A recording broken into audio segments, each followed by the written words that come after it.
Hello दोस्तों, चलो start करते हैं एक और वीडियो। इस वीडियो में हम आपके लिए कक्षा 12 जो फिजिक्स का सबसे इम्पोर्टेंट टॉपिक है दोस्तों, विद्युत क्षेत्र, जो हर साल किसी ना किसी पेपर में और किसी ना किसी सेट में आपको रखा मिलेगा और बहुत ही इम्पोर्टेंट है दोस्तों। चलो इसको समझते हैं और इस टॉपिक से किस प्रकार के क्वेश्चन बनते हैं उनको देखते हैं। चलो स्टार्ट करते हैं। प्रत्येक आवेश के चारों ओर का वह क्षेत्र जिसमें किसी दूसरे आवेश को रखने पर आकर्षण या प्रतिकर्षण का बल अनुभव करता है, विद्युत क्षेत्र कहलाता है। दोस्तों, लगता है आप लोगों को भी समझ में नहीं आया होगा, लेकिन जैसे आप लोगों ने, आपको हम एक उदाहरण देकर समझाते हैं। जैसे आप लोगों ने कभी एक चुम्बक देखी होगी जो और दूसरी चुम्बक रखी होती पास में। उन दोनों चुम्बक को अगर हम खिसका मिसकाते हैं या कोई पास ले जाते हैं तो आप लोगों ने देखा होगा कि दूसरी चुम्बक पर अपने आप प्रभाव पड़ने लगता है। अगर हम एक चुम्बक को खिसकाते हैं तो दूसरी चुम्बक अपने आप खिसक जाती है या आकर्षण हो जाती है। ठीक है, यही दोस्तों विद्युत क्षेत्र का एक अच्छा उदाहरण लग रहा है मुझे। कि फिर से पढ़ते हैं परिभाषा। प्रत्येक आवेश के चारों ओर का वह क्षेत्र जिसमें किसी दूसरे आवेश को रखने पर आकर्षण या प्रतिकर्षण का बल का अनुभव करता है, विद्युत क्षेत्र कहलाता है। ठीक है, आशा है आप लोगों को यह परिभाषा समझ में आई होगी दोस्तों। ठीक है, चलो अब देखते हैं विद्युत क्षेत्र की तीव्रता।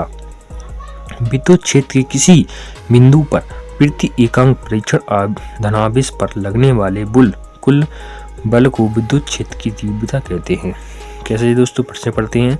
किसी क्षेत्र के किसी बिंदु पर प्रति एकांक यानी एक नोक या किसी एकांक क्षेत्रफल पर परीक्षण धनावेश पर लगने वाले कुल बल को विद्युत क्षेत्र की तीव्रता कहते हैं। ठीक है, इसे हम ई से लिखकर प्रदर्शित कर सकते हैं। यह एक सदिश राशि है दोस्तों। आप लोगों को यह भी इतना ध्यान देना होगा कि कौन राशि सदिश है और कौन राशि अदिश है। आप लोगों के लिए यह भी विकल्प में क्वेश्चन बन सकता है कि क्या विद्युत क्षेत्र की तीव्रता एक अदिश राशि है, या उसमें विकल्प आ जाएगा। ठीक है दोस्तों, आप लोगों को ध्यान रखना है बस कि विद्युत क्षेत्र एक सदिश राशि है।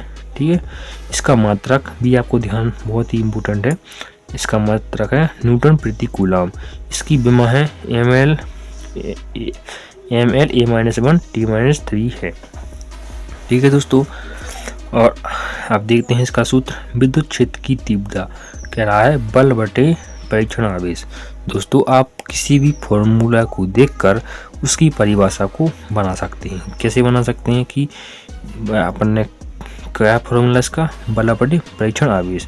तो आप कह सकते हैं कि एकांक परीक्षण आवेश कह रहा है कि एकांक परीक्षण आवेश पर लगने वाले कुल बल को हम विद्युत क्षेत्र की तीव्रता कहते हैं। ठीक है, हमने बना दी कि नहीं परिभाषा। कैसे बना दी परिभाषा, फिर से देखते हैं। परीक्षण आवेश पर लगने वाले परीक्षण आवेश पर कि प्रति एकांक पर क्षेत्रफल पर लगने वाले बल को हम विद्युत क्षेत्र की तीव्रता कहते हैं। ठीक है, आशा है आप लोगों को थोड़ा समझ में आया होगा। सूत्र देखते हैं इसका। E बराबर F/Q0। परीक्षण आवेश मतलब Q0। इसका अन्यमात्रक वोल्ट प्रति मीटर भी होता है। अब देखते हैं दोस्तों इसकी दिशा। धनावेश पर बल की दिशा विद्युत क्षेत्र की दिशा में तथा ऋणावेश पर बल की दिशा विद्युत क्षेत्र की दिशा के बिल्कुल विपरीत होती है। आप लोगों को दोस्तों यह बात ध्यान रखनी है कि धनावेश पर बल की दिशा विद्युत क्षेत्र की दिशा में, लेकिन अगर ऋणावेश हो तब ऋणावेश पर बल की दिशा विद्युत क्षेत्र की दिशा के बिल्कुल विपरीत होगा। ठीक है दोस्तों, अब देखते हैं अपन की जो फॉर्मूला है में अपन ने पहला मात्रा इसका देखा था क्या, न्यूटन प्रति कूलम। ये तो आपको थोड़ा समझ में आ रहा होगा कि कैसे न्यूटन प्रति कूलम इसका मात्रक आ गया। आप लोगों को लग रहा होगा कि जो एफ है इसका मात्रक न्यूटन है और क्यू का कूलम है। ठीक है दोस्तों, आपकी बात सच है, लेकिन आपको थोड़ा यह डाउट हो रहा होगा कि जो वोल्ट प्रति मीटर है यह कैसे आ गया मात्रक। तो आप लोगों को दोस्तों बता दें कि आगे आप पढ़ेंगे कि विद्युत क्षेत्र की तीव्रता बराबर V/L यानी वोल्ट प्रति एक किसी भी लंबाई की होगी, उसकी क्षेत्र अनुपात को हम कहते हैं। इसके कारण जो बी यानी वोल्ट है विभव है इसका मात्रक होता है वोल्ट, और लंबाई किसी भी लंबाई होती है वह दोस्तों वह किस में नापी जाती है, मीटर में। इसलिए यहाँ पर इसका मात्रक वोल्ट प्रति मीटर आया है।